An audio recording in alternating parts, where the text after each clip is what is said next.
Bismillahirrahmanirrahim. Assalamualaikum warahmatullahi wabarakatuh. Alhamdulillahirabbil alamin wa bihi nasta'in wa ala umuri dunya waddin. Allahumma shalli ala sayyidina Muhammad salatan tunjina biha min jami'il ahwali wal afat wa taqdiruna biha jami'il hajat wa tutahhiruna biha min jami'is sayyiat wa tarfa'una biha indaka a'ad darajat wa tuballighuna biha aqsal ghayat min jami'il khairati fil hayati wa ba'dal mamat. Amma ba'du.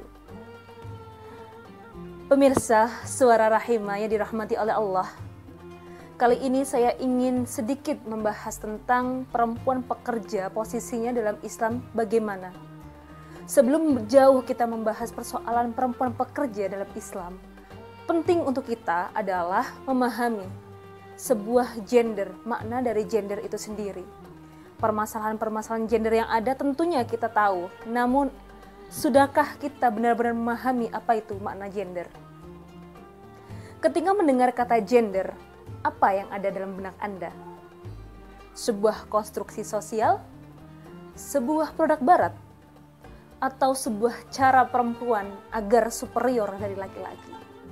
Dan lain-lainnya. Tentu akan ada banyak respon dari masing-masing perspektif seseorang ketika kita tanyai, apa itu gender? Apa pemahaman Anda tentang gender?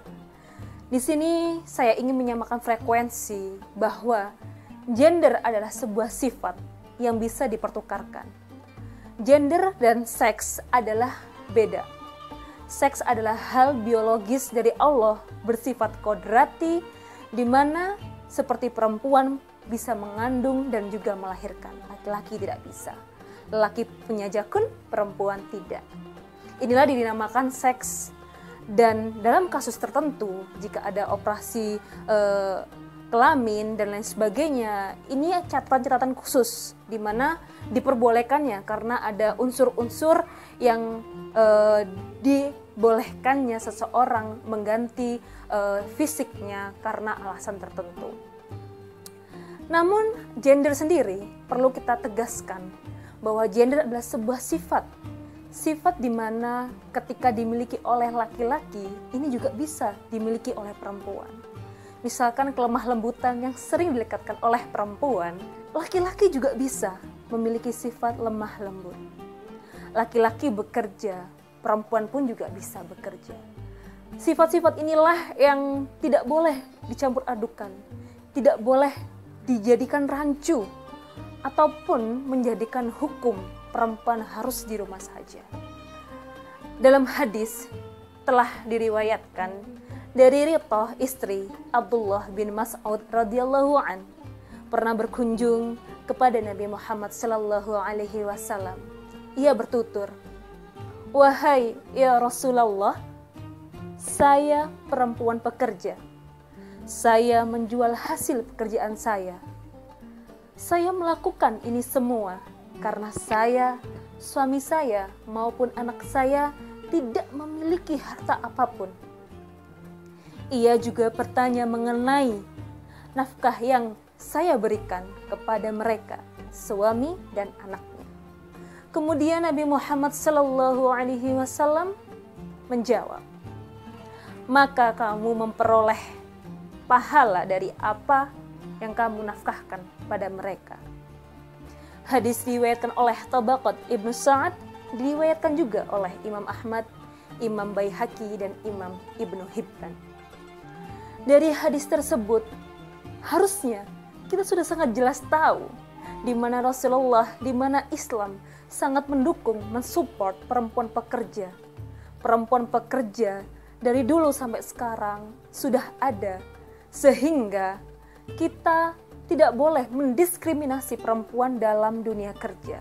Perempuan boleh bekerja demi kemaslahatan keluarganya. Perempuan bisa bekerja untuk urusan ekonomi ataupun untuk urusan sosial lainnya. Prinsip penting bagi orang yang sedang bekerja ataupun melakukan kerjasama dalam hal ekonomi, sosial maupun rumah tangga adalah 1. Keadilan. 2.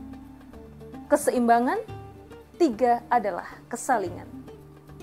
Di mana ketiga inilah penting untuk kita pahami, kita tanamkan dalam diri kita sebagai manusia, baik laki-laki ataupun perempuan, agar urusan pekerjaan-pekerjaan ini mengedepankan keadilan, kesalingan, dan juga keseimbangan untuk kemaslahatan. Allah melihat kita dari iman dan takwa, bukan dari yang lainnya. Sehingga perempuan bekerja, muslimah bekerja, kita harus dukung, kita harus support penuh. Laki-laki bekerja, perempuan juga bisa bekerja. Begitulah sekilas tentang perempuan pekerja dalam Islam, di mana Islam dan Nabi sangat memuliakan perempuan. Karena itu, mari kita bekerja sama untuk kemaslahatan bersama. Kekurangan dari saya, kesempurnaan hanya milik Allah Subhanahu wa taala. Wallahu muwaffiq ila aqwamit thoriq. Assalamualaikum warahmatullahi wabarakatuh.